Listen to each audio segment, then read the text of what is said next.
Hi, everyone. Welcome, episode 5 of the European Volleyball Show. And I have to say, this is probably the most excited I've been for an episode so far. This was like an absolutely insane week of Champions League. If you guys are new here, this is the European Volleyball Show hosted live Fridays, 5 p.m. on CEV European Volleyball YouTube channel, where myself, Dan Meneley, and Rob St. talk everything there is to know about the great world of European volleyball. Rob, thank you once again for joining us today. How are you doing? Hey Dan, I am great. Happy Friday, everybody. I think we say this every show where we're like, oh, what a great week. We have a lot to talk about. But this week, man, this was an all-time week of volleyball. It really was. It set up some just phenomenal storylines and some things for next week, the next round of the quarterfinals of Champions League of both sides. Some unbelievable matches and some instantly iconic moments that I just can't wait to talk about. Yeah, for sure. And I mean, these quarterfinals, I can't remember a time where there's been like any more upsets, any more fantastic games. And even without fans, it's been such a fun one to watch. In today's episode, we're going to get into both the men's and the women's quarterfinals matches of Champions League.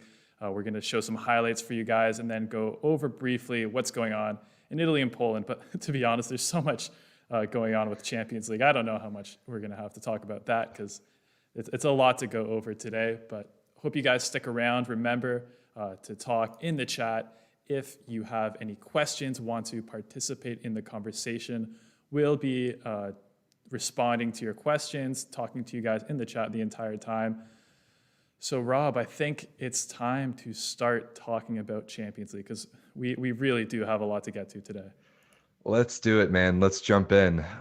Men's first. You want to just go start at the beginning of the week with what we thought would be the craziest result of the week when it happened on Tuesday. Are you talking about Modena versus Perugia? I am. Yes, that was a very fun match. We'll pull up the stats in Match Center here for you guys, which, by the way, if you haven't seen it yet, we do have a new website for the Champions League that has a little nicer of a layout with some live commentary, text commentary on the match, play-by-plays, voting you can do. So lots of cool stuff here. But I mean, this one, I think I know which way the voting was going before the match, and I don't think the match turned out that way, Rob. That is correct. So Perugia, to set the stage for this one, they came out of the fourth round in first place in their pool because they beat Luca, another obviously Italian powerhouse, 3-0 in the second leg of the fourth round a couple weeks ago. And that was a very big deal just because of the way that the matchups were drawn. There was a huge advantage to winning your pool and winning it like convincingly with like high standings and ranking points and everything. So Perugia has been phenomenal all year. They've been in contention or have won everything there is to win. And Modena, meanwhile, got to this point by a margin of literally 4 points, and not like 4 ranking points. I'm talking like literally 4 points on the volleyball court that could have easily gone over 6 matches that could have gone absolutely any direction and could have kept Modena at home just as easily. But instead, Modena continues their trend of playing better in Champions League than they have in the domestic league and Superliga and all the Italian various cup competitions. And they were the better team this match. Modena was better than Perugia this match, like straight up. There's no arguing against that. The offensive percentages were outrageous. It was completely lopsided. If what I'm seeing here is correct, 55% attack for Modena, 43% only for Perugia, a team that has Wilfredo Leon on it, like the LeBron James of volleyball.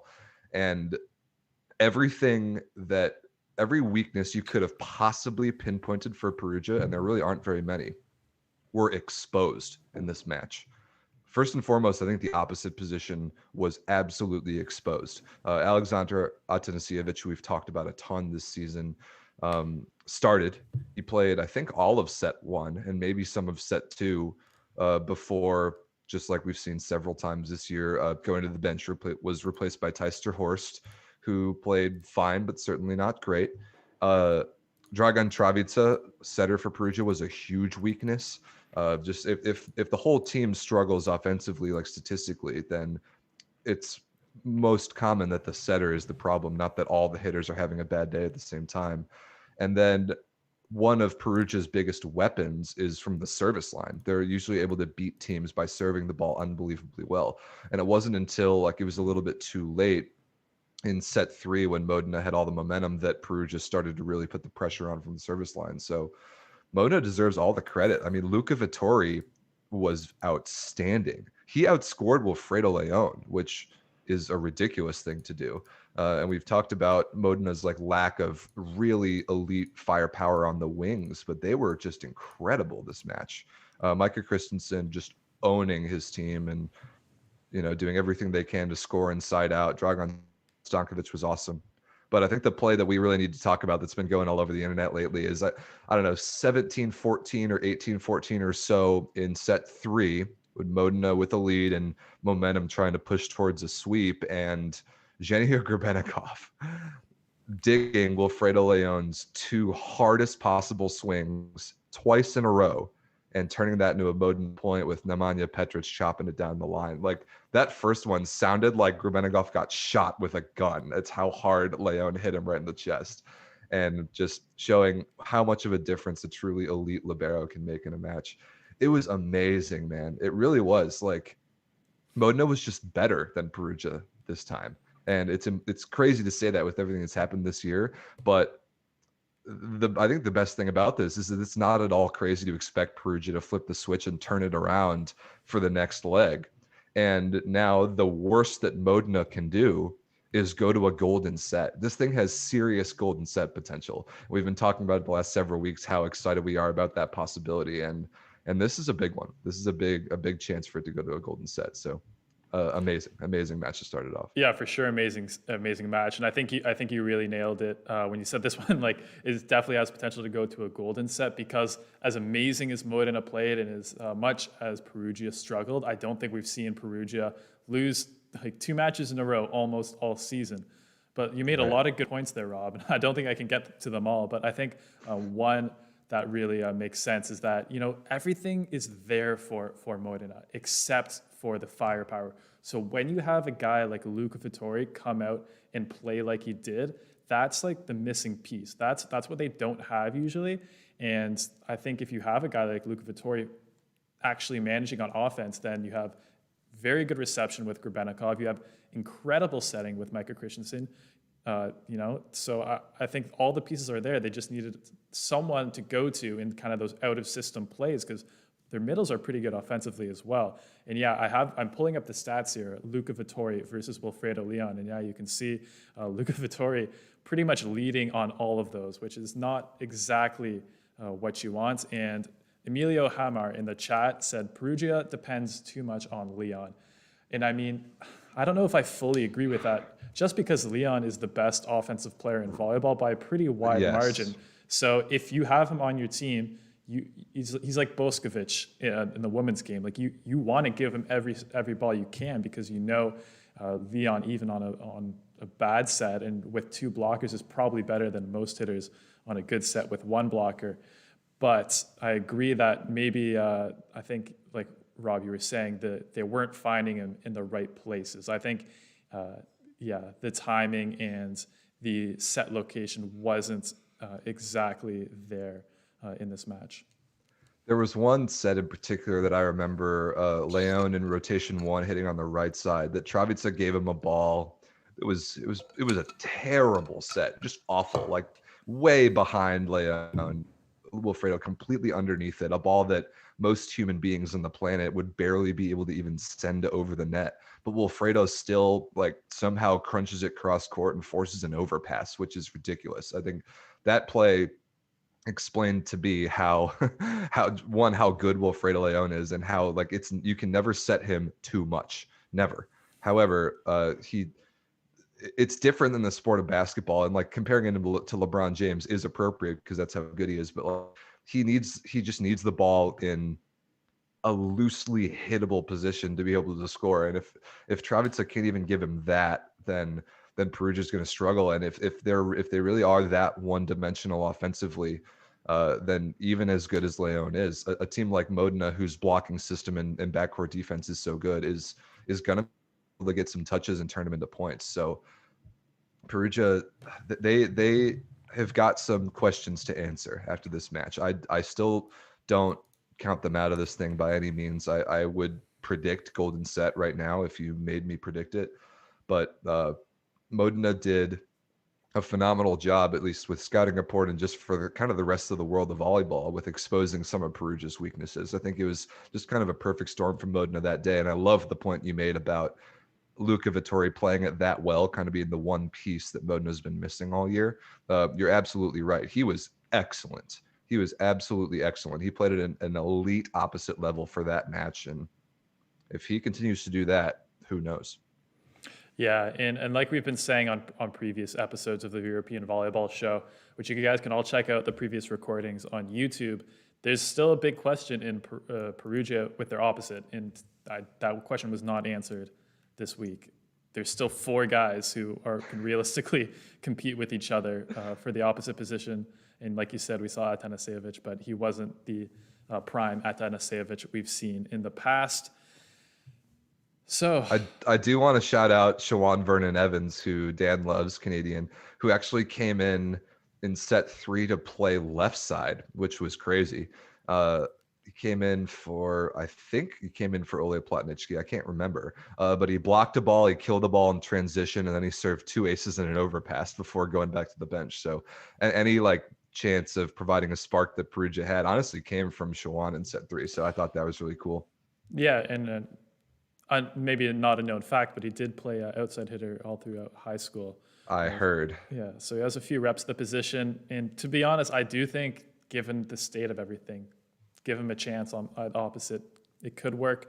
But Rob, let's move on to the next game, because I know this one is one that is maybe, like you said, Perugia against Modena was the biggest shocker, but then we went right back to back with another fantastic, crazy game here that I can see the chat is talking mostly about this game and not Chat's the one we were talking about. They moved on before we did. But let's talk about Lube Civitanova. By the way, we have some secondary news to talk about. Yes, we do. To talk about with them as well versus Kedzierzyn Kozel. So take it away with the scouting report here, Rob. All right. Wow. First of all, this is one of my favorite matches I've ever watched. Period. Wow. Okay. It was that good, and it was that much. It was just so much fun.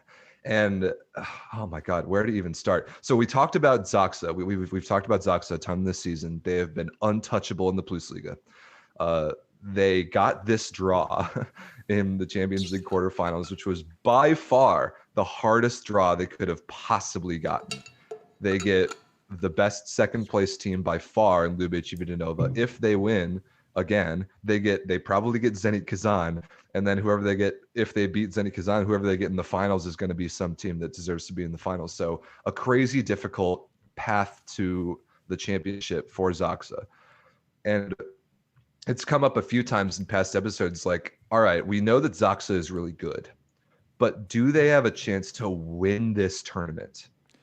And I think last week or 2 weeks ago, once we saw this draw, I said, do they have a chance? Yes. Do I pick them to do so? No. I think this draw that they got is that much more of a roadblock to them accomplishing all their goals. And we know they're good, but I just don't know how they're going to match up against other teams from other countries that are bigger, have more firepower, that serve that much harder, that are just a different beast than the other teams they see in Poland most of the time.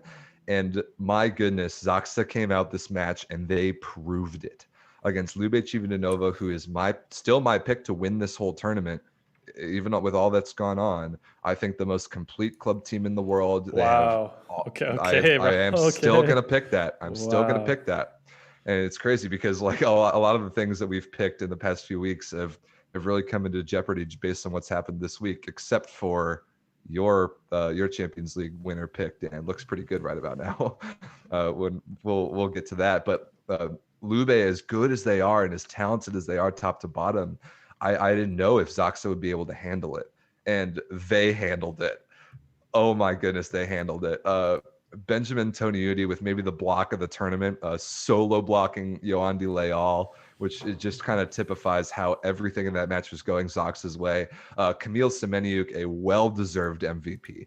He was absolutely outstanding this match. And everybody who watches Plus Liga and kind of knows his story and watches a lot of Polish volleyball knows about this kid, but I don't think enough people globally know about Camille Semenyuk. And if you watch this match, you know about him now. He was absolutely electric. He was so good. He made all the right decisions. He was bombing balls when he could. He was great out of the pipe, great blocking.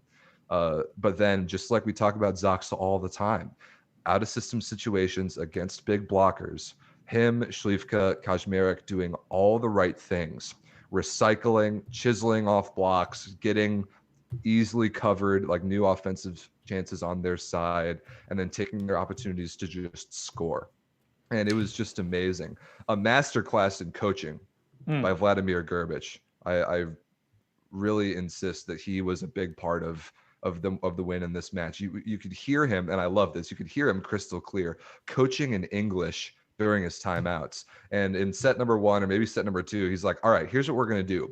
We're going to set the ball over the top of Luciano DiCecco whenever possible. By far the weakest blocker on the Lube side.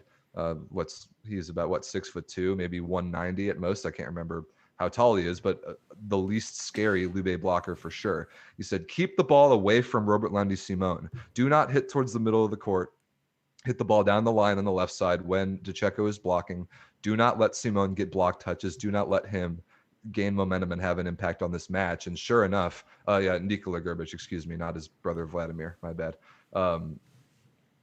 Just amazing like execution of the scouting report and pinpointing that one small little weakness that Lube had in DiCecco's blocking. And Semenyuk was great. Alexander Śliwka was great. The middles were great, and the Benjamin Toniutti block on Yoandi Leal really just sealed the deal for me. It was amazing. And even though Lube took a set, and they took a set in dominant fashion, Zoxa was the better team in this one. They had all the momentum, they had all the energy, they had all the maturity and the high level decision making and the chemistry that we've talked about as being kind of their hallmarks all season long. And Lube just kind of looked like they were soul searching. They didn't have, I don't know, they didn't have their normal like switch that they can flip and just have one of their incredibly talented players just get incredibly hot and run with it for a while. Simone started to try and do so in set 4, but it was too late. And when you're in middle, we've talked about there's only so much you can do. So incredible match in Zoxa with kind of a stunner. And another matchup in the quarterfinals that has definite potential for golden set. And I just told you that I still pick Lube to win this entire tournament. And if it's going to happen, they're going to have to win 3-0 or 3-1, and they're going to have to win a golden set. So is that a good segue to get to the secondary news, Dan, that we're talking about that came out yesterday? Because that was crazy. I'll just give a few thoughts on this as well. Like you said, Coach Gerbic doing a really good job this match, and that block on Toniutti has to be the block of the year so far for me.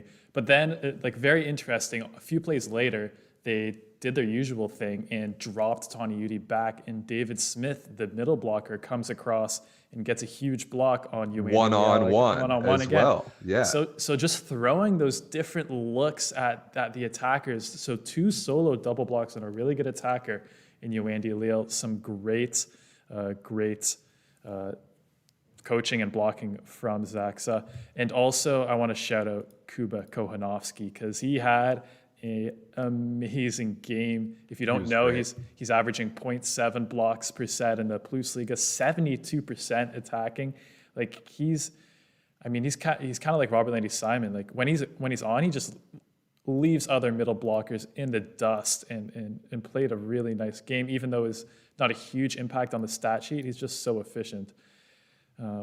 11 points on really high efficiency is a really solid performance. You'll take that from a middle blocker. Totally, middle in a 4-set match. And I just want to address, I think I saw a comment that someone said Zoxa with Gianelli's setting could win the Champions League. And I actually kind of disagree because I think Benjamin Toniutti fits this team so well. He's he's my pick for the most valuable player in all of Poland this year. I think he's the efficiency and the out of system brilliance he provides to Zaxa helps them maybe more than the blocking and serving of Gianelli could. I agree with you, Dan. It's not about which setter is better. It's about which setter is better for their team. Exactly.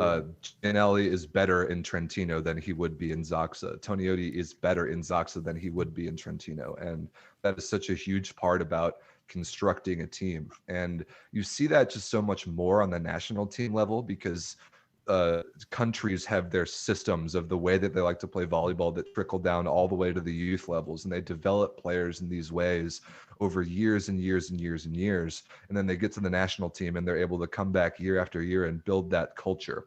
But in club, you just don't see it nearly as much. And a team like Zaxa is so much fun to watch because they have such this clearly defined identity and these amazing clear strengths that they have and a culture that they've built and a coaching style and a play style that you just don't get that much in a club team. It's one of the reasons why I just love them so much. And I think the biggest question coming into this was how would that culture hold up against other teams internationally from other countries? And I think we have an answer now, Dan. I really think so.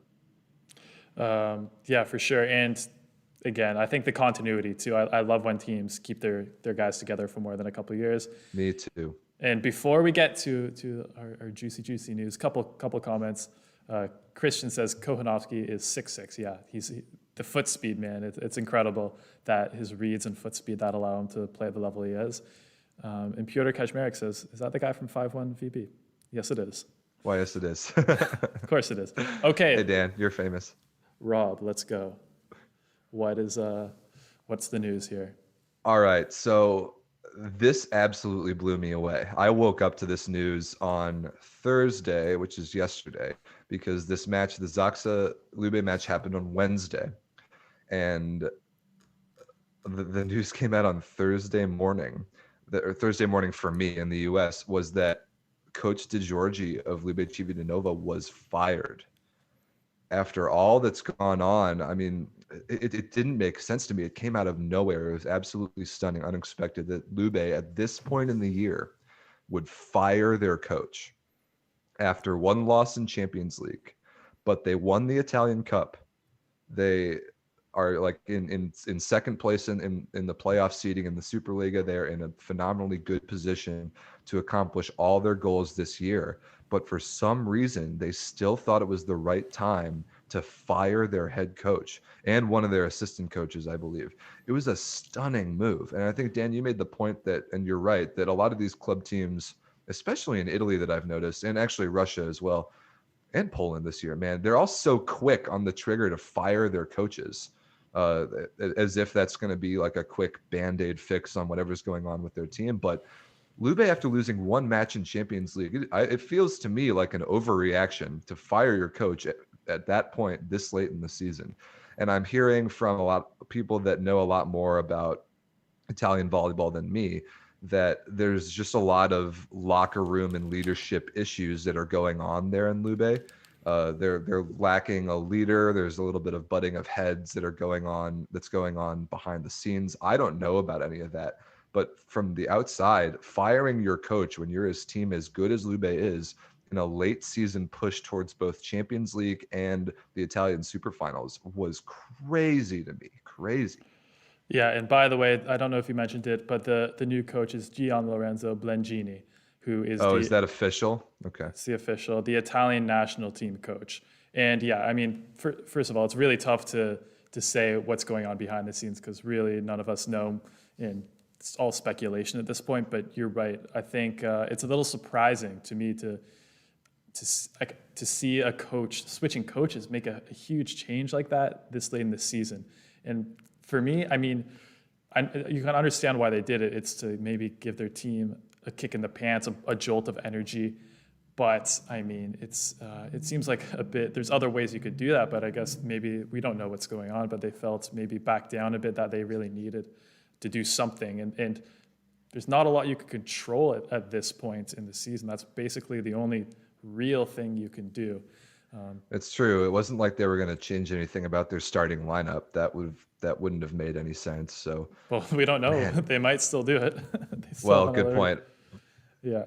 Yeah. So that we'll see how Coach Blangini fares next week. For me, I don't think a coach can really make a difference at this point in the season. I think in volleyball, a sport where there's maybe not as much in-game tactical stuff as there maybe is in other sports, I think the main value of a coach is going to be over the course of the season with training and scouting and all that stuff. And there's very Agreed. little of that you can do in a week. So we'll see what happens. But yeah, It's crazy to me to think about a team that's built like this Lube team, and we've talked about them all year long. Like DeCecco, such a phenomenally good fit on the court for the skill sets of this team. His connection with Robert Landy Simon, the ageless, incredible Osmani Juantorena. How we talked about how good of a year Yoandi Leal is having, but to hear the rumblings that those guys off the court don't get along is a shame because of how well they appear to get along on the court, or at least how well their play styles and their abilities should match up together and produce incredible volleyball. And it has produced incredible volleyball. Lube's done some amazing things this year. So that's why I was just so surprised by this news. I think clearly something is there's more than meets the eye on that one, because it would be ridiculous to fire a coach after losing one match. So yeah, there's got to be something else happening there. There's always stuff that we'll never be privy to, and who knows? We're calling the ball in the air right now. It could be a genius move or a terrible move. We don't know yet, or it could not. Great point. We'll never know.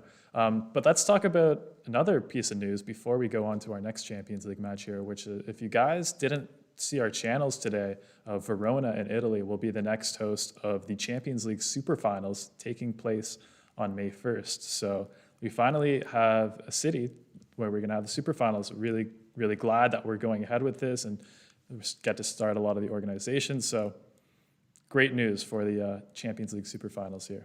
Yeah, great news. I assume it'll be, even with this year being as weird, is it the same where both men's and women's play there the same day? Yeah, exactly. Same format as the 2019 Superfinals, which was the first. Couldn't have the second, really, unfortunately. And now I get second or third. I'm not really sure. I think it's this one we can count as the second. It's a great format. That day is going to be like the Super Bowl. Yes, for the North American listeners, you can definitely relate to the Superfinals and Super Bowl. We even have the same adjective to describe them. So, all right, Rob, do you want to move on to another? Man, this was such a good week of volleyball. It really was. Another great match, Scraw versus Zenit Kazan. Yes, so Scraw versus Zenit Kazan 3-1. This match was competitive. Scraw played well. They took set number 2 pretty convincingly. The difference here was that Zenit just had that little bit too much firepower. Scraw just wasn't quite able to score those points on serve that they needed to beat a team like Zenit Kazan. And I think really the play of this match was, 23-22 set 3. Match was crazy close. Zenit leading by 1. Mateusz Biniak down by 1 at the service line for Scraw. We've talked about him a lot, in that if there's one guy you want to be able to make a run for your team serving, Mateusz Biniak is absolutely one of them, a lethal server. And right on cue, he puts the pressure on in a big way.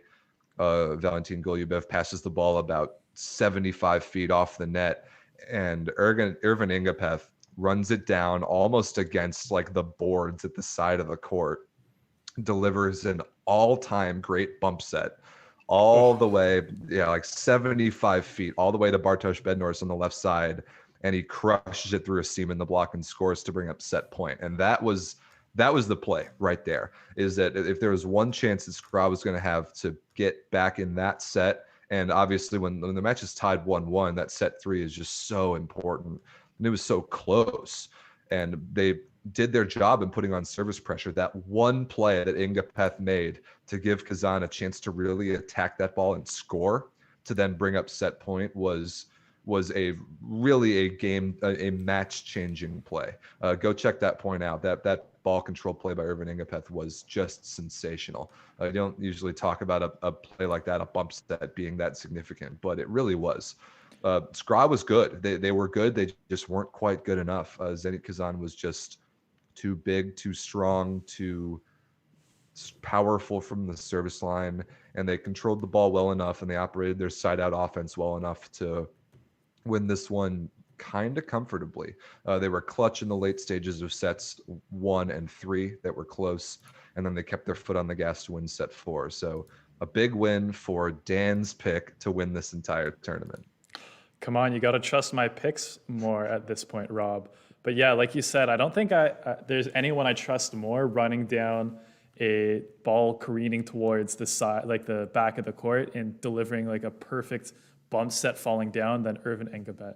He's so good at those crazy, desperate plays, because I've heard stories of Irvin Ingapeth. Like, he practices these situations. Like, you see I could only imagine. You see like the back row jump set, fake spikes into jump sets. You see the windmill attacks. You see all this, yeah, like you said, the diving into the boards, bump set perfectly to position 4. He practices all that, so I'm not surprised he's able to make. That's the difference, exactly. That's the difference that you get with a player like Irvin Ingapeth. For all of the, like, whatever you can say about him, maybe off the court, a little bit dramatic, a little bit of a diva perhaps, but an underrated part of his game is that Dan and I agree on this. He is by far the best position 6 defender on the planet. And that outside hitter spot, by far. And those plays that he makes, like that bump set we're talking about, the jump from the pipe fake swing into set play that he's kind of invented and made popular, all the things that he does. He loves that flashy play style. And what I love is that he takes defense and makes that an opportunity to be flashy and awesome. And it makes a huge difference for his teams. And especially, I honestly think that he's a good fit with a team like Zenit Kazan, who, I mean, they're Russian, they're big, they're physical, they're huge, they hit the ball hard, they block 10 balls a match. But adding a defender like that gives them just that one more dimension and that one, extra little thing that might make a difference in a match. And sure enough, in Champions League, that particular skill of Ingapeth's kind of decided that set, and I think decided the match. So that was huge. Yeah, and a couple other things from this match. Bartosz Bednarz, after maybe playing a bit not at his top level, let's say, the last few weeks in the Russian league, had a fantastic game in this one. 22 against his old team. Exactly. That was a huge storyline. Bartosz Bednarz is a very, like, I feel like he's a very important player in Scraw's history. That's where he kind of made a name for himself and became the player that he is today. And totally agree. And returning, we had a story on him that this is the first time he's seen his family in 7 months. So maybe he was trying to do a little flex for them. Saw his friends and family, say, okay, well, this is the only time I have to see them. I got to impress them. But yeah, I kind of outplayed Taylor Sander in this one, which he did. If you told me that Bednarz was going to outplay Taylor Sander, yeah, I would have said Xena Kazan for sure is going to win this one, because Taylor Sander wasn't bad, but yeah, he needed to be like the A+ superstar captain player that he is for Scraw Belchatov. Yeah, got to shout out Maxim Mikhailov as well. He was just incredible. He was absolutely unstoppable. And when we made our picks for like 4th round kind of all tournament team, I picked him as my opposite, and I explained kind of why I think he's actually a little bit underrated, as good as he is and as accomplished as he is. And if anybody heard me deliver that take and then they watch this match, I think I have a lot of believers on that, opinion now. He was absolutely phenomenal. Not flashy, hit the back third of the court almost exclusively. Didn't, put anything on the highlight reel, but it's just so consistent and so reliable and really efficient. It's like, we talk about this all the time with opposites. It's just an incredibly difficult skill to be relied upon to score on that volume at that efficiency.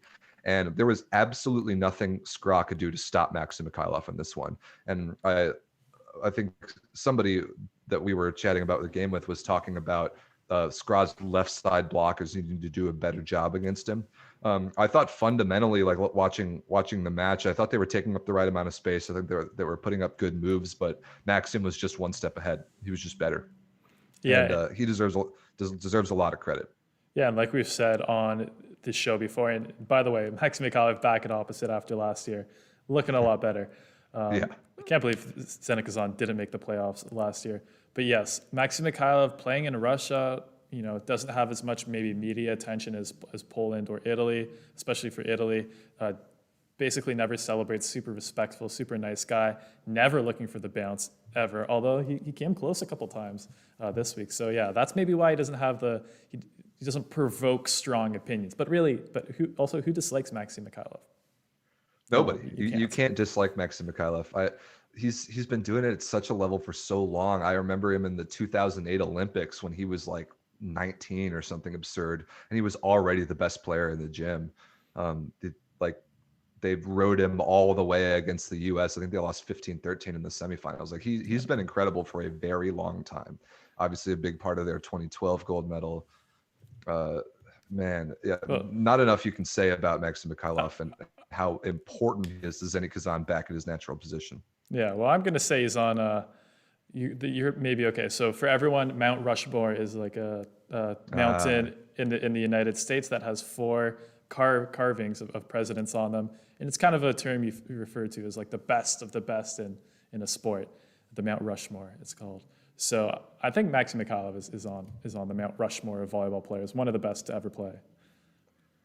That is a strong take, and it's hard to disagree. We'll see like what his total resume is at the end of his career. He's definitely on the Mount Rushmore of players after the year 2000. But before For sure, is another that conversation. Yeah, and then the last one before we move on to our 4th men's match here. Taylor Sander, Thomas Eriksson. Sander is definitely still in the 7 to 10 of best outsides. I think he's a little bit higher than that. I have him in the top 5 as well.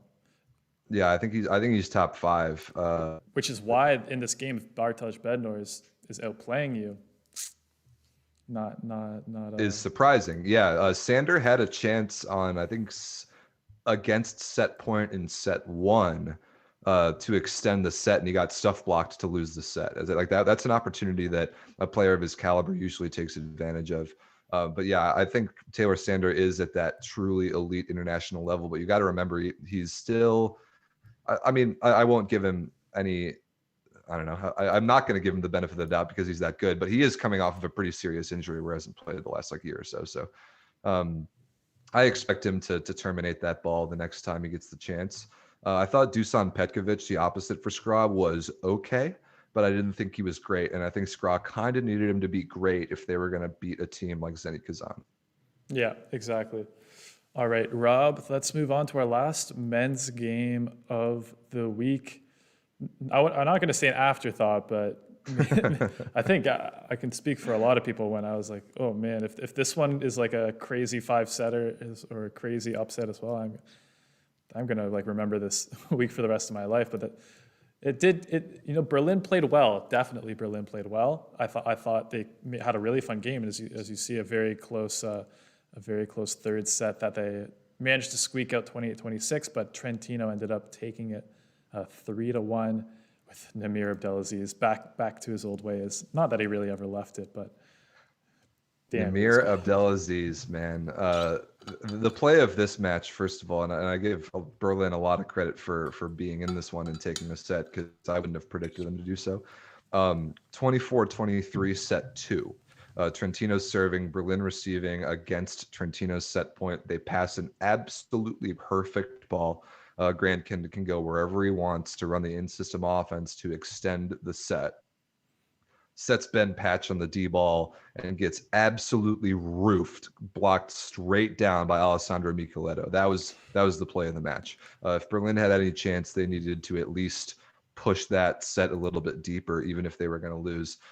They could not afford to let that in-system chance go without capitalizing, and Micheletto with a phenomenal straight down stuff block. So down 2-0, that was it. You're not a team like Berlin is not built to come back from down 2-0 against a team like Trentino. Berlin has done it a lot in Germany this year because they are, just the comparative levels are a little bit different, but Trentino is a different beast. I thought Abdelaziz was absolutely outstanding. I thought Micheletto, after he came in for Dick Coy, was outstanding. Lisinac was very, very good. Pedrashinin was very, very good. They're Trentino very, very quietly playing some really complete top to bottom volleyball right now. And whoever they get in the next round, if it's Perugia or if it even could be Modena, they have a very serious chance to go to the finals in this competition. Yeah, for sure. Playing extremely well right now. And I think you mentioned Micheletto coming in for Ditkoy, which we've talked about a few times on the podcast. I think we both thought that Micheletto should be the guy there. And once he came in, it was a complete game changer for Trentino. Ditkoy not playing well. I think it was 0 for 8 with 2 errors attacking. And then Micheletto comes in with the 3 blocks, like you mentioned. You said one of them, but he was doing a great job receiving, great job blocking. You don't need him to be a huge part of your offense because you have Namir Abdelaziz and 2 middle blockers who are fine to get 15 to 20 sets a game. So you really don't need your second outside hitter to be a huge offensive threat. And I think Micheletto, that blocking was unreal during that game. For your outside hitter, that's 6'10". And agreed. The kid's 19. He's 19 years old. Come on. In making reads like that at 19 is extremely impressive. Unfortunately, this is probably the series I see the least chance of the other team coming back and forcing a golden set. Completely agree, especially now like that series goes back to Trentino next week. I don't see it either. Berlin they have good pieces, but their left side hitter position is a little bit of a revolving door. I thought Samuel Tuya and Tim Carley played well, but they don't have the firepower that they need to be able to break a team like Trentino. If you're going to beat a team like Trentino, you've got to have the capability of scoring a good number of points on serve in a few different ways. It's got to be either blocking, like straight up service pressure, or out of system transition offense. And Berlin didn't really have any of that. They couldn't shut down Namir. They couldn't slow down either of the middles. And then when they got their chances in transition, their left side hitters just weren't quite efficient enough. And it's just not a matchup I see them being able to come back from, especially like having played at home, didn't take advantage. And it's home field advantage isn't as big of a thing this year as normal years. But I agree with you, Dan. I think this is now a comfortable Trentino advancement. And who knows? But it's how I see it right now. Yeah, and guys in the chat, let me know. But I almost feel like after seeing like Perugia and Lube play like they did, now I'm like, okay, Trentino kind of looks like they might be like the favorite out of the entire men's draw here. I'm a lot higher on Trentino than I was before this. And a very hot take by, well, maybe not hot take, but a good comparison in the chat with Cuban Spike. Says Yance will be better than Micheletto. Yance or Micheletto, yeah. Two very, very good prospects, by the way. Both of them, I think, are will be two of the best players in volleyball in 5 years. But what do you think, Rob? Agreed. They will be some of the best players in volleyball in probably the next Olympic cycle when they get a few more years of club under the belt. I don't know. I think Micheletto is right this second the better player and the better prospect. Already having an impact at 19 on a team as good as Trentino is incredibly impressive. He had just when he's played out there, he hasn't looked 19, and that's a huge compliment. Yant has done some good things in limited court time. His problem on Lube is that he has 2 absolute superstars ahead of him, so he's not going to see the court that much. But his ball control and just court sense is not quite at Micheletto's level. I think his athleticism is a little bit higher for sure. But we'll see. He needs to go to a team next year where he can be a starter and play the entire year and just see what he's got. Well, I mean, maybe he could even be starting on Lube next year because I disagree. I think I would project Yance probably to be a better prospect just because the athleticism, like you said, is a lot higher. I think he's hitting the ball at a point that's maybe like the highest, like one of the highest touch points out of anyone in volleyball. Definitely a little rougher than Micheletto and a little older too. So he definitely has stuff to work on, but we've seen the passing is not necessarily a requirement to be an extremely effective volleyball player. If you have the attacking and you have the serving, it's going to be good. But I think the thing is, right now, if he can become a great blocker as well, because Micheletto is definitely the better blocker right now, and that's a hugely important skill for Yeah, Nantes. I that hope matters. Really does. a lot. So if Yant can fix that aspect of this game, and I see guys like maybe Yoandy Leal who have similar physical profiles to him that are really good blockers. So I think he could get there. Anyway, Rob, that is a lot of talk about our men's volleyball, and I think it's time to go to the women's tournament here, because as crazy as the men's one, the women's was pretty much just as ridiculous. It was just as good. It was absolutely just as good. Yeah. We'll start off with at the beginning with Novara against Fenerbahce, I assume is where you're going to go first, right? Yes, let's start there. All right. So this was the matchup I think that we were looking forward to the most coming in, the one that we expected to be the most really back and forth competitive. This match definitely delivered. This match was excellent. It was excellent. Just really, really high level volleyball. Fenerbahce really rode Melissa Vargas is the big takeaway from me, first of all. And she was great. She was such a volume scorer. 29 points in 4 sets is a huge output. It's amazing. But when it mattered, the completeness of Novara was just a little bit too good. And a big thing here is you see the scoreline at 3-1 Novara, 27-25 in game 4. The fact that this was won by Novara in 4 rather than going to 5 and having any outcome in 5 is massive for the next leg. And to go over the format just really quick for those of you who haven't watched the show before, it's a home and away 2-match series for all of these teams, both men's and women's, in the quarterfinals and semifinals of the Champions League. And the only tiebreaker is ranking points. So there's nothing about set ratio, there's nothing about point ratio, none of that. It's just ranking points. So a 3-1 win like Novara got here is worth the same as a 3-0 win. And that's the big 3 ranking points. But if this had gone to 5, the team who had won would have gotten 2 points, the losing team would have gotten 1. And then that would have changed everything about the advancement criteria for the next match. So now Novara, after barely winning that 4th set and winning in 4, the worst that they can do is go to a golden set now in the next leg. And that's a huge deal. Fenerbahce was good. They won that first set before getting kind of smoked in set 2. 25-12 is not close.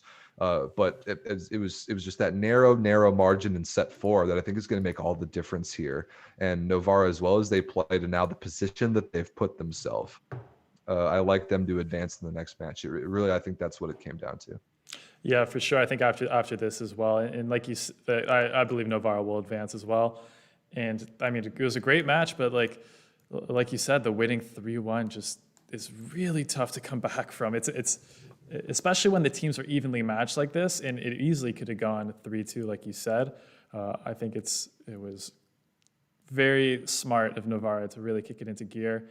And like you said, Melissa Vargas, maybe a name that we don't talk about as much because, I don't know, I feel like she almost fell through the cracks a little bit this year just because the other opposites, Pauli Iganu, Tijana Boskovic, Isabel Hacker, are so amazing. That Melissa Vargas, another opposite who is ridiculously, she's incredible, very young and ridiculously good, and it's just mind blowing how many good opposites there are in the women's game that are under 23. Exactly. That's exactly what I was just about to say. I think you made that point a couple shows ago that position, and just like the superstar profile in the women's game right now, is in incredibly good hands. Yeah, just sure. Those 4 players, like you just said. Yeah, I thought Vargas was awesome, but Novara just a little bit more complete. Micah Hancock ran a great offense. Katerina Bostetti was incredible. Yeah, incredible. Really, she's having a great year. She is. She was outstanding for Novara. Britt Herberts was very, very good. Just a couple of the runs that Novara was able to put together, especially sets 2 and 3, were really, really impressive. I love what they're doing on the court right now. I really do. I do expect them to advance just because, like Dan said, this result is a little bit too much for most teams to come back from. We'll see. This was a great one. This definitely lived up to the hype. Yeah, and the Italian coaching staff on the national team is fist pumping because Katerina Bassetti, maybe not. I think it's taking another step right now. And just before we move on, I think this, like someone mentioned in the chat, Bronchika Mihailovic not having a great game, and neither did Kelsey Robinson. So definitely, I think Fenerbahce lost this match on the outsides, because you said Bassetti and Britt Herbets as her usual self, just serving incredibly and attacking with a lot of precision and a lot of power. If you get outplayed in both outside positions, it's same thing with the Scraw Zenit Kazan match. Like, it's really tough to come back with that. So agreed. Yeah, Malvina Smarzek was good for Novara, but she wasn't like scoring at the volume that Melissa Vargas had to for Fenerbahce. But you're right. We've seen a couple teams that have lost in this leg this week. We already talked about a few on the men's side that are just a little bit too one-dimensional offensively.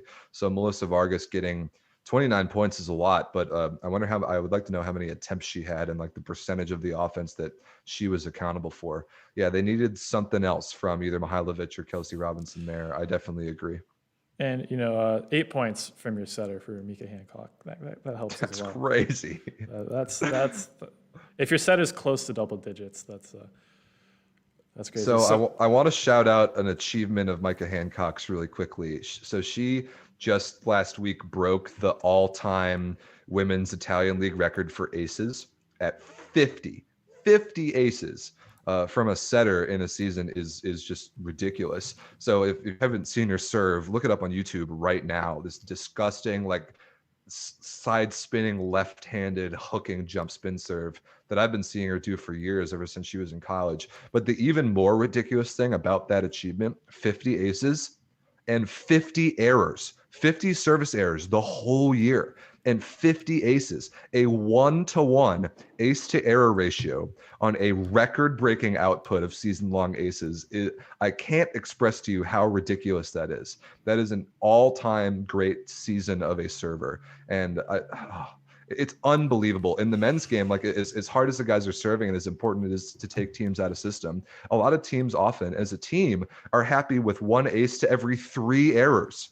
Yeah, it's crazy. Sure. So the all-time greatest ace serving performance in Italian season history came on a 1-to-1 ace to error ratio.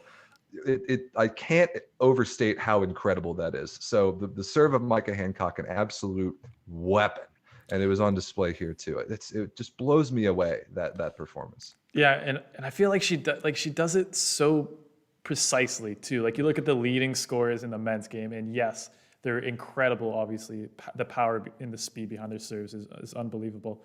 But they're just hammering the ball. Like, when Leon is serving at 120 kilometers an hour, he has no idea where it's going.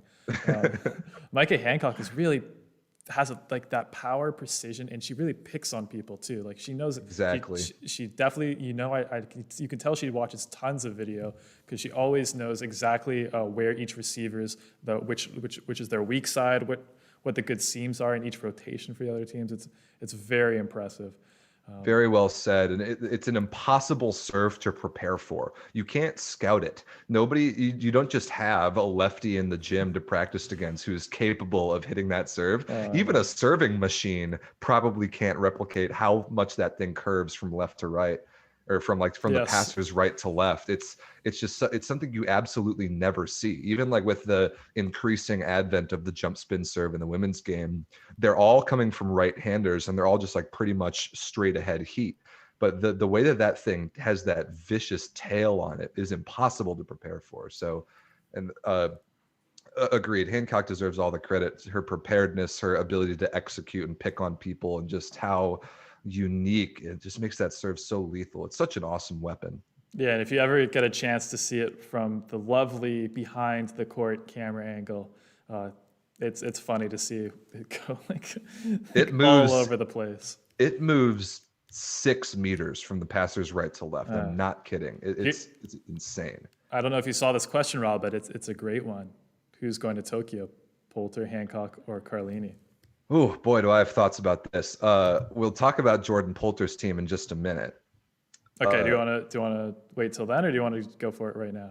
Well, let's wait till then, because the American setter conversation is a great one, and there are 3 phenomenally good options for probably only 2 spots. So all right, I think his name is Declay. We'll get to that for sure. So stick around. And by the way, guys, if you're watching this live or if you're watching it later on YouTube, remember to give this video a like. If you are enjoying this conversation talking about the wildest week of Champions League we've seen in a long time. So let's go then to speaking of wild weeks of Champions League. one of the craziest games and the most unexpected game.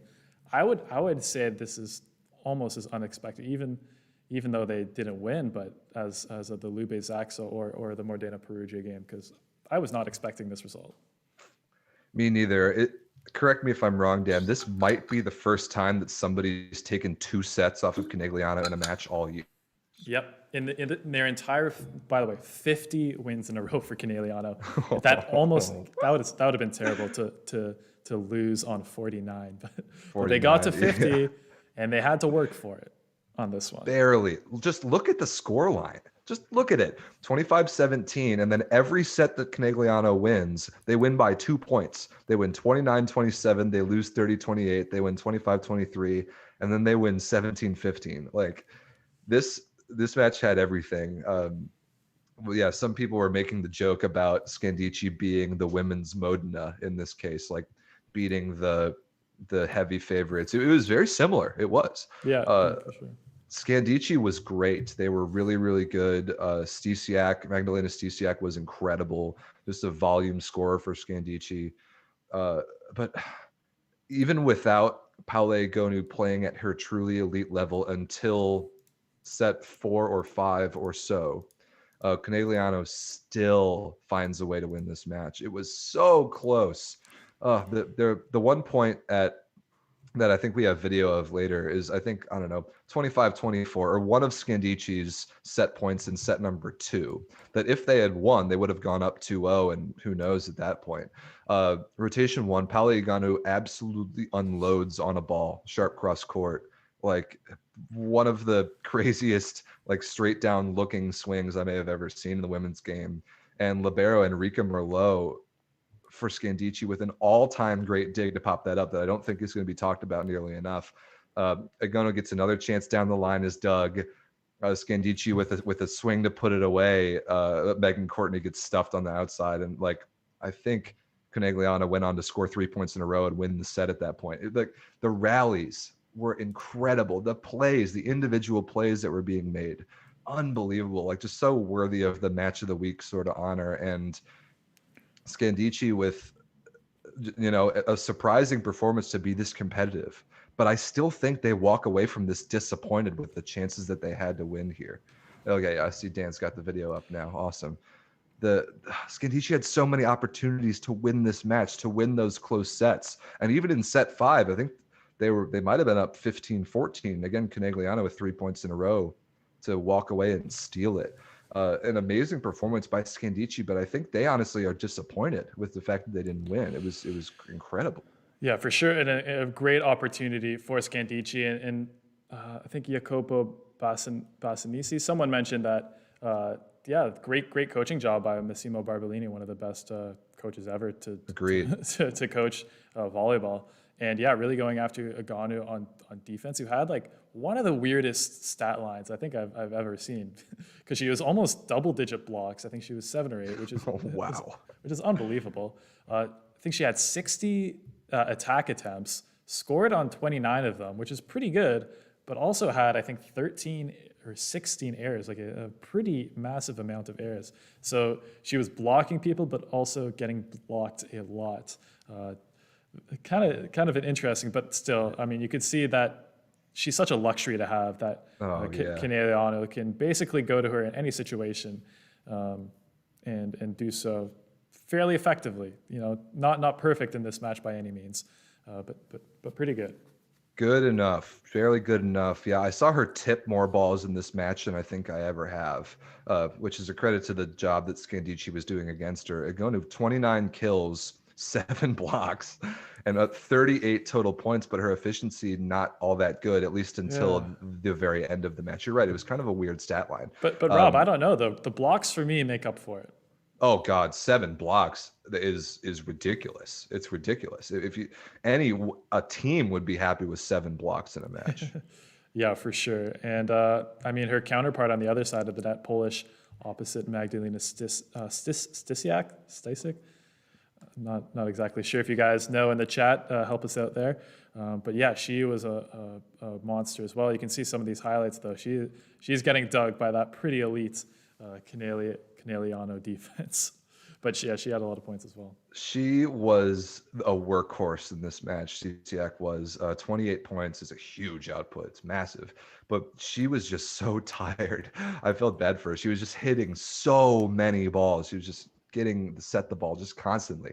And by set 5, and I mean, you saw how close all these score lines were. She was just exhausted. And a team like Conegliano will definitely do that to you. And a lot of good things here for Scandici, forcing this to 5, but just so close. And now that they are, they're behind the 8 ball, having to win the match outright in 3 or win it in 5 to force a golden set. I just don't see it. I don't see it happening against a team like Conegliano. But do you think maybe there's more confidence in the next game? Because now, like, this is the first time anyone's taken 2 sets off Conegliano, like you said. Like maybe there's a momentum shift. Maybe Conegliano, they're so used to being just dominating and being in the driver's seat. They're like, oh wow, like what's going on? They start to get in their head a bit.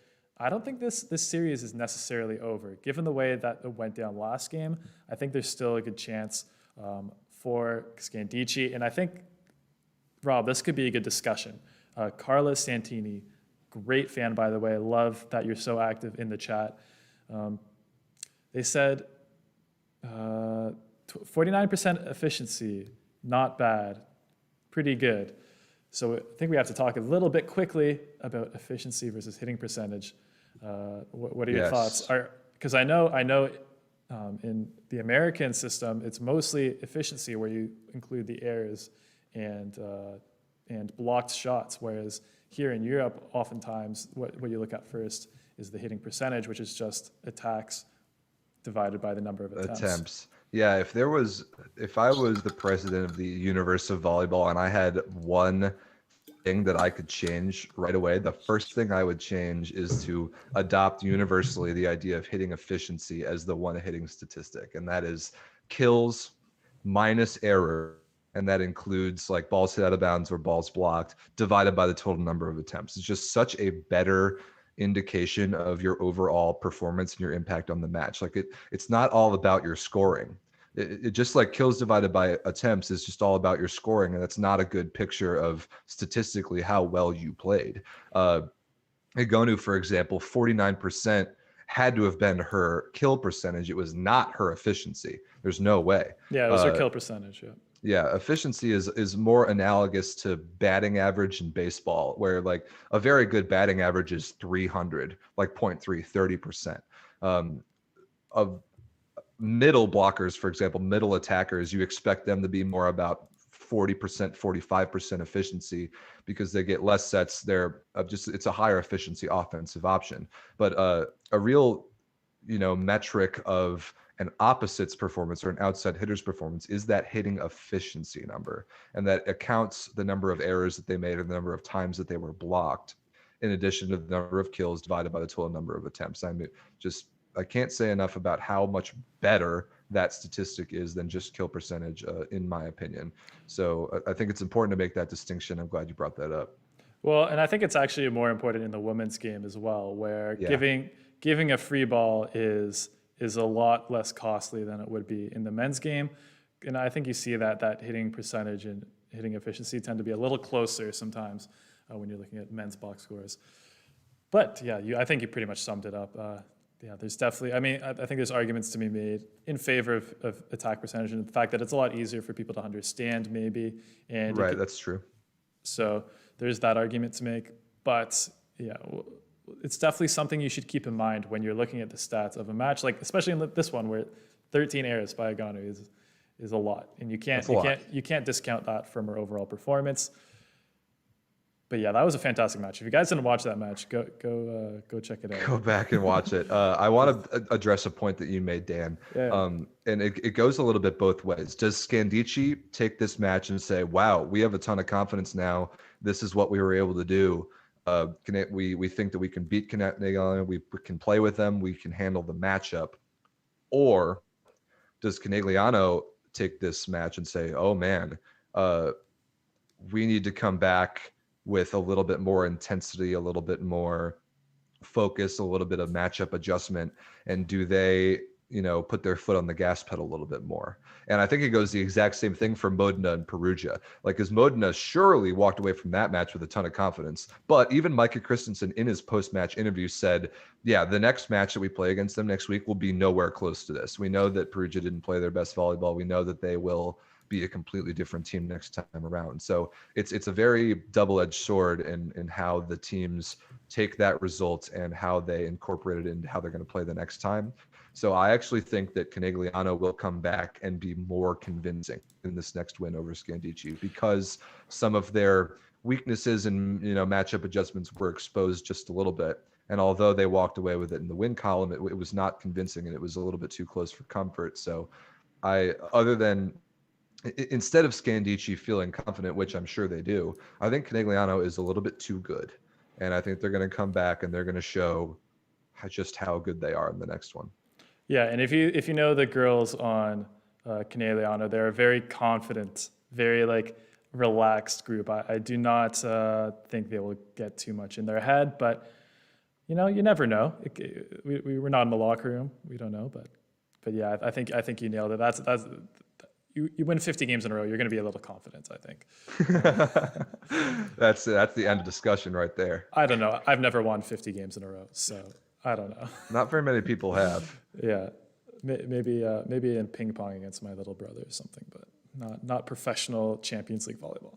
All right, so let's go to our next match, which is Police versus Vakifbank Istanbul, who looked a little more comfortable than our other Turkish teams. This was not close. Yes, if you look at these scores here, if I can, I don't think I need to zoom in on them because it's.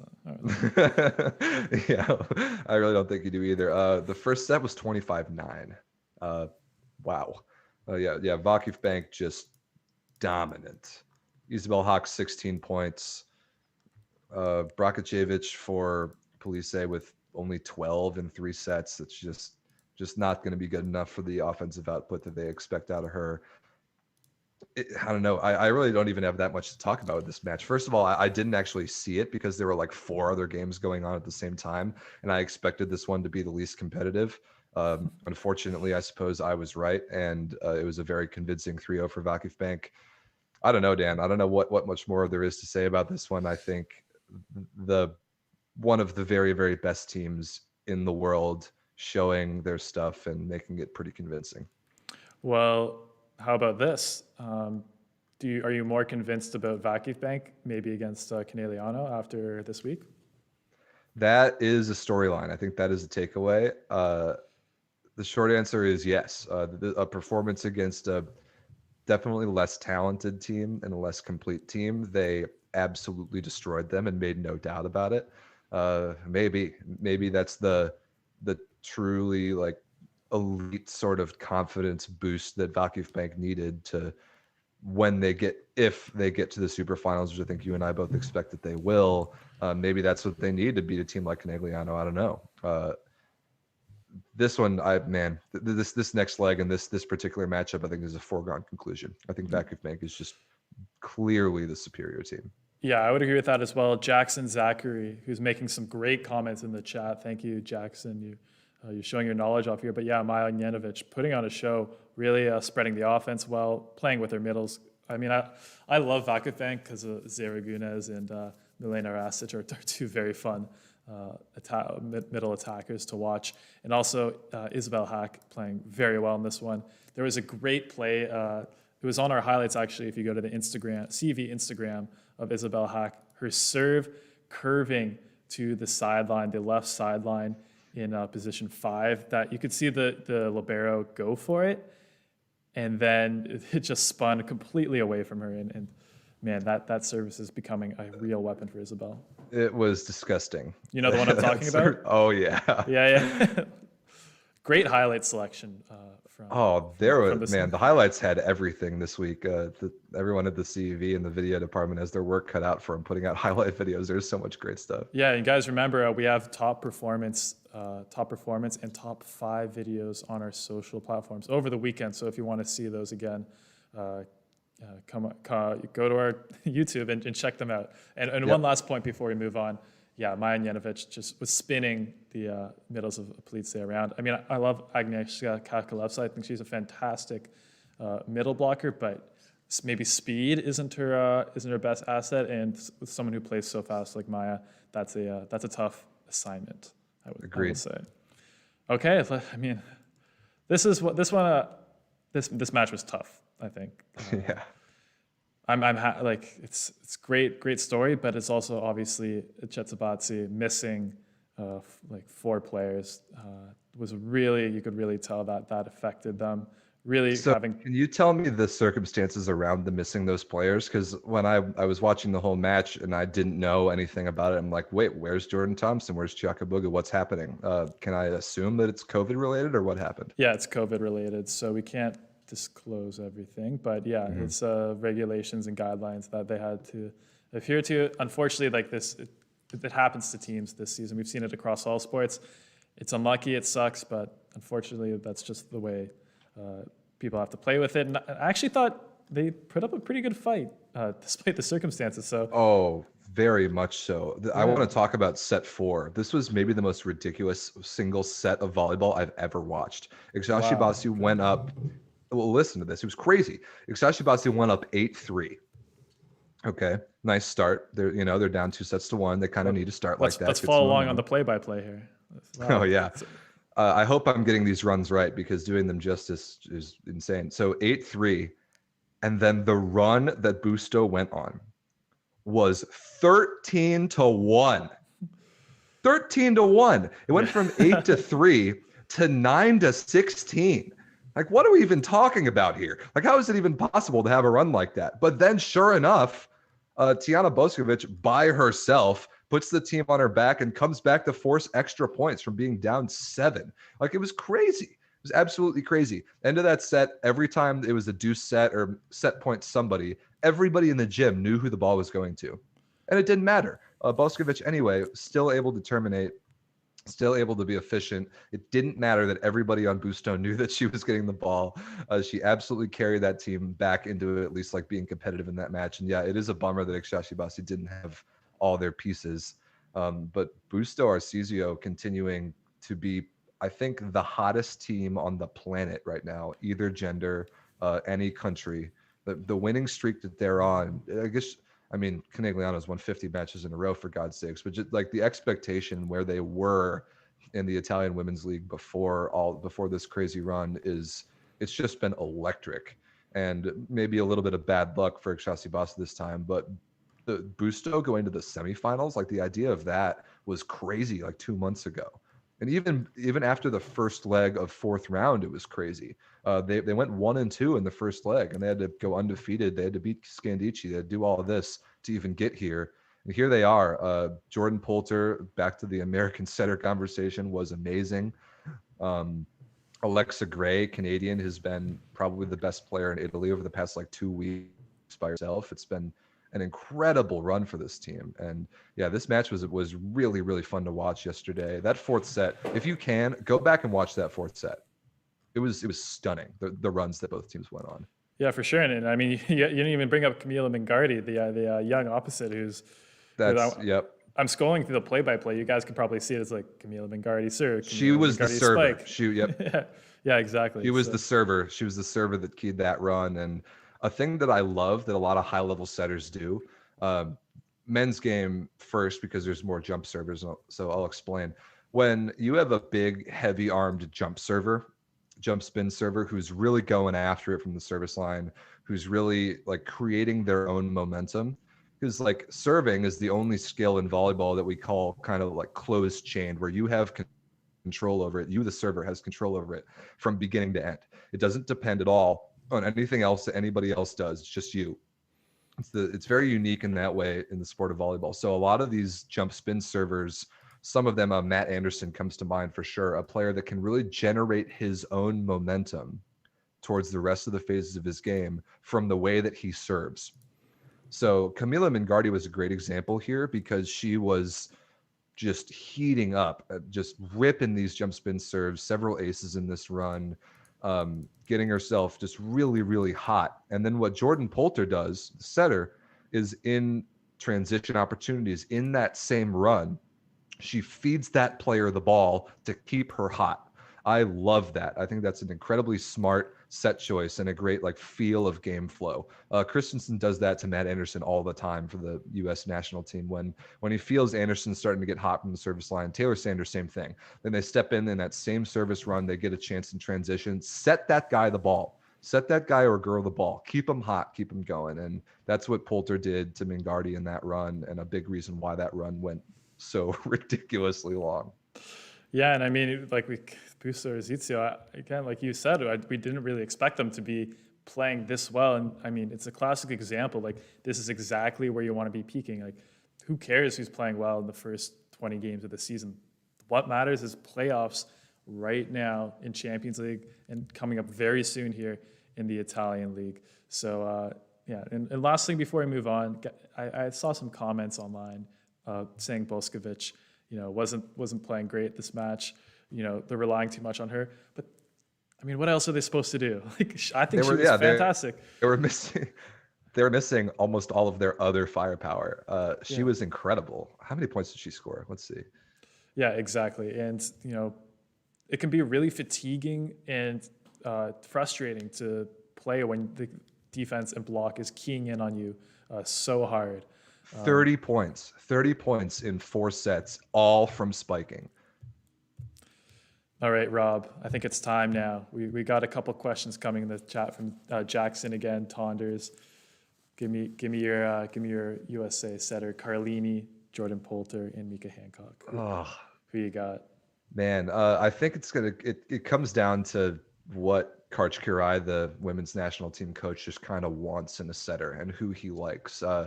Right now, like there's no way you can't put Mika Hancock on that team. Even if she's not the starting setter, having that serve, we already talked about it. Having that serve on your roster is an invaluable, like impossible to overstate how big of an advantage that is. I think she has to be on there. And I as much as I love Jordan Poulter, University of Illinois, I think it's Carlini's spot to lose. I think Karch just relies on her, has a little bit better of a relationship with Lauren Carlini. I would have to pick right now Carlini and Hancock as the 2 setters, but really you never know. Yeah, that's a tough one. I put Hancock. I think Carlini has maybe not been quite as top tier recently as she has been, and maybe the last time they were all together in the USA gym. It's been a while, by the way, since any of the national teams. Well, a couple European teams have played a little bit this year, but like both USA teams, men's and women's, have not seen one another, have not spent time in the gym in almost 2 years. Yeah. So there's a lot that has changed, a lot of development that has been done for these players in particular and their club teams. Like Poulter's been unbelievable this year. Mika Hancock, unbelievable this year. We already talked about the jump serving. So you never know. When they get back in the national team gym working up towards Tokyo, and they're going to have a pretty quick turnaround, you really never know. It's going to be a very tough decision for every national team coach that's going to Tokyo on both sides to figure out who their 12 players are going to be. Very tough decisions. Yeah, I'm seeing some momentum here for maybe trying to get Eric Shoji, who's, by the way, like a volleyball YouTube sensation right now. That'd be pretty cool to get him on the show. If anyone knows Eric, then maybe give him a call, see if because we'd love to have him, Rob. I don't know about you. I don't think you have to wonder if I would love to have him. I would be starstruck. That'd be awesome. It'd be good. It's too bad Novi Urngoy isn't in Champions League this year, but I'm sure he has some good takes, good analysis. True. His YouTube channel has been a fun thing to watch this year. Oh, for sure. All right, so quickly here, we can maybe go over just where we stand in the Polish and Italian leagues. I don't know where you want to start here, where we're at. Oh, okay. Let's start in Italy. I have the Polish league pulled up already. That's the first tab that appeared. Okay. So let's start with Polish men. Great. Let's do it. All right. So we are almost at the end of the regular season here, second last week. If you guys didn't know, the Polish leagues do have more match weeks than the Italian and Russian leagues. We have 26 match weeks here, which I'm personally a fan of. I think having two matches per team per week or 1.5, I guess, is pretty good. And as you can see, just a couple matches left to play here between Olsztyn, Katowice, Zaksa, and Lubin. But let's take a quick look at the table heading into playoffs here. And as we said earlier, like Zaksa kind of dominating just a little bit. Only a little bit of domination. I think there's more than a little bit of domination. They're up by 13 points in the standings, which is crazy. Even having played one less match than Jaszewski, who's in second. It's their season to lose. It really is. Whoever gets them. I don't know for sure about the Polish playoff format. I assume it's 8 teams make the playoffs. Is that correct? Yeah. Okay. So right now they're going to get either Olsztyn or Suwałki or maybe Katowice. Yes, it's still, it could go a number of ways for that last spot. Wow, that's tight. Even Chuprum is close. Yeah. Zawiecie pretty comfortably in by 7 points. But yeah, there's I think 4 teams that have a chance at that 8th playoff spot. Wow. 4 teams that have the absolute gift of being able to play Kitzers and Kozel in the first round. Yeah, getting to put on their resume, hooray, we made the playoffs and we got smacked by Zaksa in the first round. Katowice, I'm seeing them with 5 losses in a row. That's not great. Yeah, especially 4 losses in a row. Yeah, I mean, there's some tough stretches here for a few of these teams. And I think Adric said, yeah, Resovia is the kryptonite to Zaksa this year with handing them both their losses. And that's right. I really like Resovia. I think they're kind of hitting their stride a bit here towards the end of the season. And yeah, I mean, I'd have to pick Resovia or maybe Scraw Belchatov, another team that's probably better than their record indicates is the best bets to be able to beat Zaksa. I agree with that. Yeah, Resovia is an interesting case. Your podcast, Dan 5-1, has done a very good job of talking about Resovia over the years and just kind of how they handle their player transactions and why it doesn't just usually work out for them for some reason. Nicolas Scherzen, back and healthy, a player that I love who has made a big difference for Resovia. Yeah, Scraw Belchatov, we already talked about in Champions League, getting their full team back, kind of rounding into form, heading into playoffs. You never know. Just the way that the seeds work out right now, if Belchatov remains in 6th, or even if they drop down to 7th, then they wouldn't see Zaksa until the finals. So that could make a difference. Resovia, meanwhile, would probably see them in the semifinals. Yeah, and I mean, I think Zaksa is going to win. Probably like 80%, 90%. I would pick them against the field for sure. Oh, definitely. And yeah, okay. So yeah, Poland is gonna be a fun one. And I believe Nicolas Szczesny played in the VLA, if I'm not mistaken. Correct. Yeah, he's a Team LVC guy. A lot of those old Ohio State NCAA guys play for our upstate New York team in the VLA. So excited to get those guys back this summer. That's gonna be awesome. All right, next one, let's talk about the Toron Liga for the women's match. You can see this might be surprising to people who've been following Champions League because the best team in the league, Radom, a bit surprising to me, doesn't even play in Champions League. Right. And then we have Rzeszów, Police, Łódź, both teams following up. So it's a little bit closer. In the women's Toron Liga. We're heading up, same thing, towards the end of the schedule here, second last match week. So again, playoffs a little bit later in Poland, but how do you think that affects teams? Do you think it's a little different mentally for teams in Italy versus Poland in terms of That's a great question.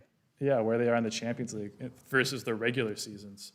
Yeah, so it affects the teams that play in Champions League more than it affects those that don't. Because if you don't play Champions League, if the only thing you have to, or even like an ACB competition for that matter, if you are only focused on your domestic league season, it's just easier to like feel the flow of the season in the same like uniform way. But when you're jumping back and forth into Champions League matches like pools or quarterfinals or whatever, the stakes and just the matchups and the feelings that you're playing against probably a team from another country and all that just makes such a big difference in how a team will mentally approach the match. So it's a test. It's a test for those teams that are going to try and go far in one or both competitions, to be able to bounce back and forth like that. So yeah, Radom at the top of the Polish league right now for the women without having to deal with traveling outside of Poland to play these CEV competitions. That might make a difference down the road. I think that's a really good point. And then just where it lies in the season, you're right, Polish playoffs a little bit later than Italy or a lot of other places. That really does make a difference. And you made the point about Busto. It doesn't matter what you did in the regular season, if as long as you can make the playoffs and peak at the right time, it's the only thing that matters. Yeah, exactly. Yeah, so I mean, I feel like this might be one of the harder leagues to predict. I'm still a big fan of Police. After the Champions League match, maybe a slightly less confident. But I think like you said, a team that's struggled a lot at the beginning of the season due to injuries, COVID, things like that. But are looking a lot better now. So that'd be my pick as the favorite, probably in Poland right now. But we'll see. Do you want to do Italian men's league? Yes, let's do it. Let's talk about it. Great league. Sorry, I'm on the wrong tab right now, but we are in the beginning of playoffs. If Rob, do you want to maybe go over the format for these Italian playoffs? Yeah, so I've got the bracket in front of me here. So there are 12 teams in the Italian Super League, right? And actually 11 of them make the playoffs. So the top 5 get buys to at least the quarterfinal round. So that's Perugia 1, Lube 2, Trentino 3, let's see, Monza 4, and Viva Valencia 5. So they have not played anything in playoffs yet. The remaining 6 teams match up these preliminary kind of qualifier rounds where they play a 3-match series. Italy's all about these match series. So the 6-11 matchup is Piacenza at 6, Padova at 11. Play a 3-match series. Piacenza already up 1-0. Modena at 7 versus Ravenna at 10. Same thing, 3-match series. Modena up 1-0. And then Milano 8 versus Verona 9. Milano up 1-0. And a couple of those first matches of those play-in series were crazy. Like some of them went like 32-30 game 4, right? They all ended up being really close. Yeah, a little closer than the 3-1 set scores would indicate. The next matches are taking place next weekend. I mean, Rob, do you think there's any potential for one of these teams upset? I mean, I think we both said that Ravenna versus Modena was probably the most likely before, but I don't know. I think after this week, that given how Modena played in that playoff match and again in Champions League, that maybe it's right. That was a very convincing in the first match against Ravenna. And if we've learned one thing this year, it's that we kind of have to separate Modena into 2 different Modenas. There's Italy Modena and Champions League Modena. But yeah, just the first match against Ravenna was pretty convincing. I don't see that one being upset. I definitely don't see Padova upsetting Piacenza, and I don't really see Verona upsetting Milano. So I think all those teams are probably going to hold seed. Milano would then get Perugia, by whom they will probably get smacked, but you never know. Perugia kind of laid an egg against Modena this week in Champions League. Viva Valencia and Monza in the 4-5 matchup is going to be a great series. Yes, for sure. Modena, if they do get past Ravenna, they'll get Lube, and that will be a great series also. 2 teams that have played each other a bunch this year. And then Trentino Piacenza actually could be a pretty good series too. So these the Italian playoffs take absolutely forever just because of all these long like match series that culminate in a 5-match series for the finals. It Yeah. takes so long. It's just so much volleyball, which is awesome. Never going to complain about more volleyball, but it just takes a long time to progress through the bracket, just the way Italy I does it. mean, I really don't mind though. Like I like that now we're already in a phase in Italy where all the games are meaningful. They all count for something. And Great point. I mean, I think there was a two-team league before Perugia, Lube.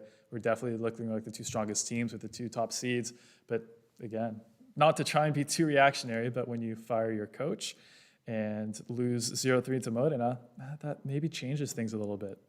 I think Modena is absolutely licking their chops right now. Both the opportunity that they have in Champions League after beating Perugia once, all they have to do is go to 5 and they knock Perugia out and they go to the semifinals. And then they get Lube, or assuming they get past Ravenna, they get Lube in Italy, a team that's just fired their coach, and you never know what's going on behind closed doors there. So I don't know. Watch out. Watch out for Modena. If they can continue to play at the hot level they are right now, they could do some damage. But it would be funny if that happened, because I talked to Mecca Christensen and did an interview with him before the Champions League playoffs, and he said, yeah, the expectations for us are not to win Italy or CEV this year. They're just to like do our best and do well with the roster we have and play good volleyball, and then we'll see from there. And the fact, if this is the year where they end up winning something, that would be pretty incredible. It would be crazy. I heard that conversation with you and him, and I love hearing him talk about that so openly. Yeah, he's good. Like, he's candid. He's very candid guy. Very candid. And I like the way that players, if a player is transparent about that, because in club, like if you play for, I don't know, if you play for Padova, for example, you can't possibly put on the face towards the media that, oh yeah, we think we're the best team. We think we're going to go win the championship. Like that's just not the way it works in European club volleyball. So it's cool to hear Micah talk about that. And I'm sure he's really enjoying this ride where Modena's kind of caught some fire lately.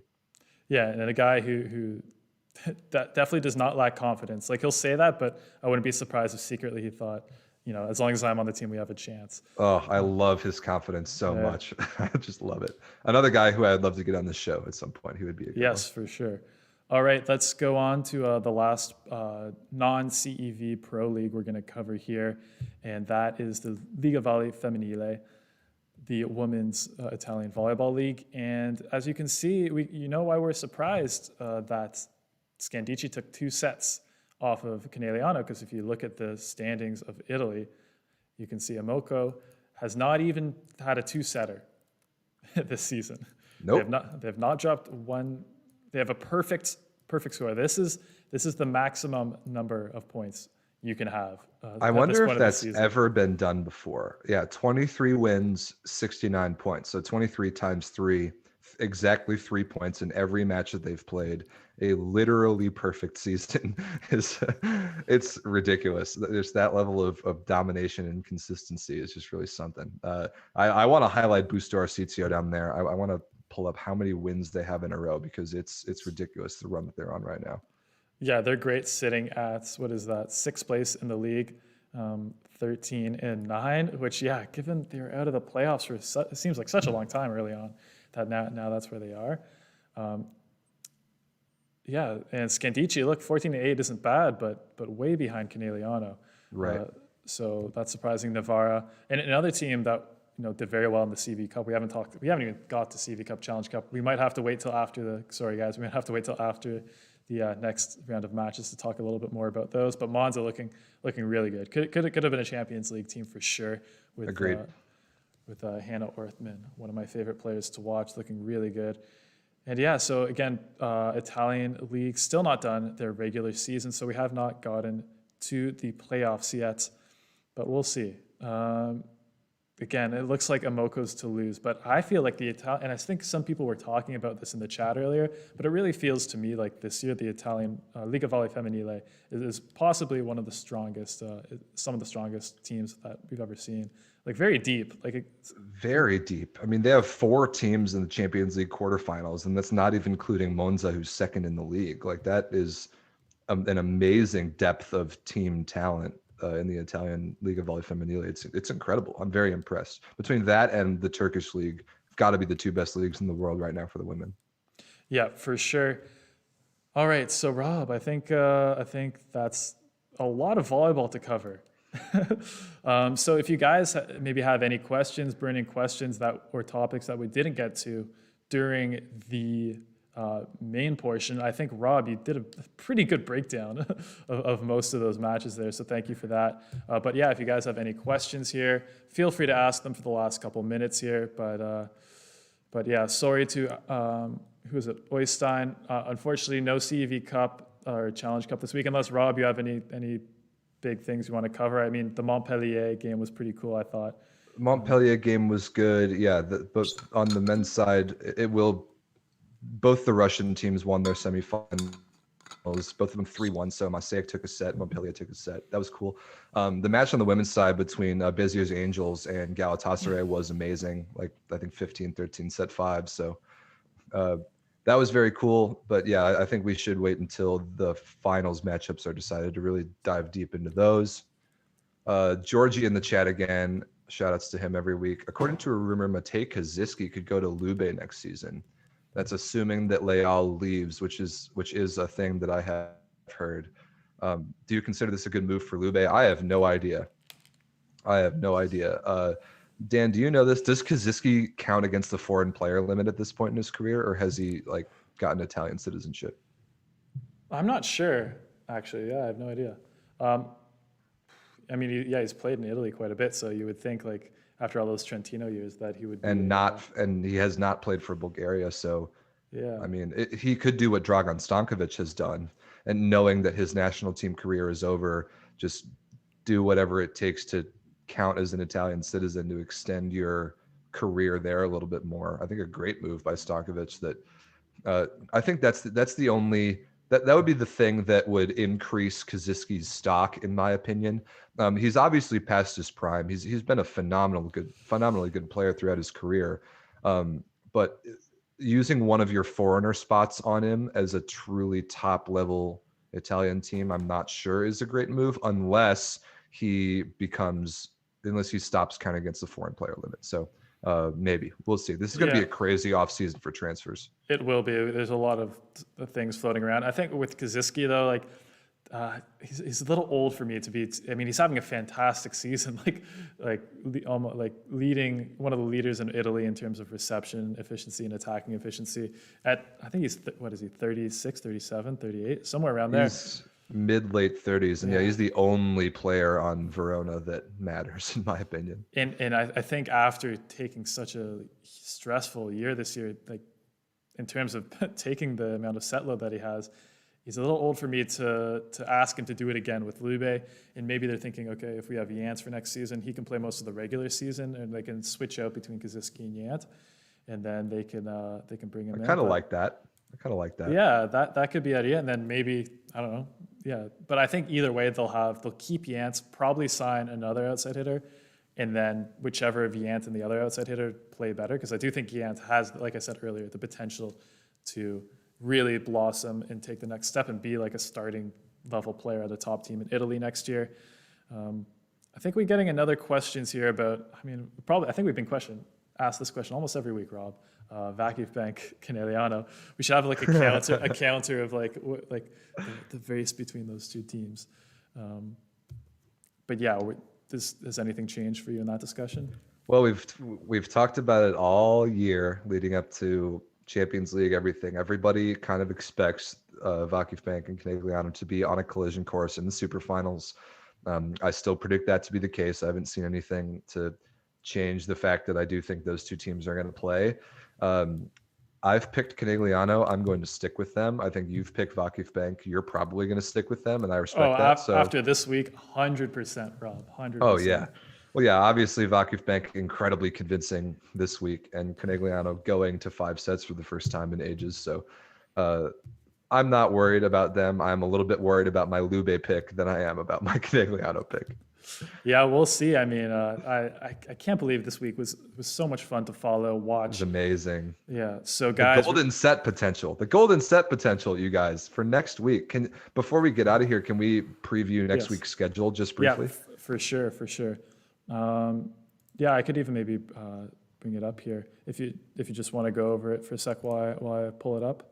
Yeah, so I'm looking at the women's right now. 2 matches on March 3rd, 2 matches on March 4th. So that is Wednesday and Thursday. The remaining, all 4 rematches of the quarterfinals. The second leg will be next All right, Wednesday and I have Thursday. I have the schedule up on the stream now as well. Cool.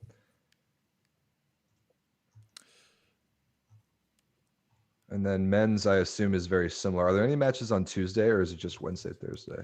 We should have at least one match. Oh no, we have Yeah, so, Modena Perugia is Tuesday. Then Zaxa Lube Wednesday, Kazan Scraw and Trentino Berlin both Thursday. So by this time next week, Dan, we will know our semifinalists, and we'll have so much more to talk about again. Oh, I know it's gonna be great, but like you said, the golden set potential is crazy. Just because there's so many teams that you would expect to bounce back pretty hard next week. And Georgie's calling you out here in the chat, Rob. He says, well, not calling you out, but he's saying he's our official Zaxa fan now. Congrats. I love it. Rob, I Congrats. told you 2 weeks ago that Zaxa could be the dark horse. They have potential to go all the way. Georgie, you are right. They have proven it this week. We talked about it a lot already, but I agree with you. I agree with you now more than I did a week or 2 ago, but I still am going to pick Lube to force golden set. So I'm going to pick him to win it. Dan, 8 quarterfinals between the 2 genders. How many golden sets are we going to see? I think we're going to see 4, which might be like 4. a record. Yeah. Wow. I think we're going to see 2. 2. Okay, tell me your picks. I think we're going to see 1 per side. I think Lube is going to force it on the men's side. Ooh, man, it's hard to predict that Perugia won't force 1 as well. Maybe it's 3. Maybe we're going to see 3 golden sets. There's a lot of potential here for the golden set here, Rob. I think there is. Mm-hmm. I think it's going to be. Depends on if Ikshasi Basi gets their players back for next week. If they do, I'm assuming they are. That's okay. Baked into my assumption, or at least a couple of them. If they do, I think that they force 1, and then I think Perugia forces 1 and Lube forces 1. So let's go with 3 golden sets. Either way, we're going to get 1. I can guarantee you guys that. I can guarantee For sure. We're going to get at least 1. It's going to be awesome. Yeah, so guys, remember championsleague.cev.eu if you are following the games, if you want to read the match reports, if you missed the game, if you want to see the stats. We have a great stats section there. You can vote on who's going to win before the match. We're literally building new features into the website every single week, so definitely check that out. Also, check out Eurovolley.tv. There has never been a better time to buy a subscription to Eurovolley.tv. Such a good value. You'd be crazy if you like volleyball not to spend like €5 or whatever it is to watch these matches these next couple of weeks. There are a few on YouTube, obviously, which are great. But if you want to catch all of them and you really want to consume it, you've got to do Eurovolley TV. You just have to. Yeah, so if you guys enjoyed the show, episode number 5, definitely leave us a like. If for some reason you're watching this and you're not subscribed to European Volleyball, obviously do that as well. Tell your friends, bring them into the chat because we love to have you guys active talking to you in the chat. It's great. It provides a lot of value to discussion, and we'll be here at the same time with my same lovely background next week. Rob, thank you for joining me. Any last words before we head out here? No, thanks, Dan. It was a great week of volleyball. Another great week sure to come. Same time, same place next week, you guys. Thanks for being active in the chat, and we'll see you next Friday.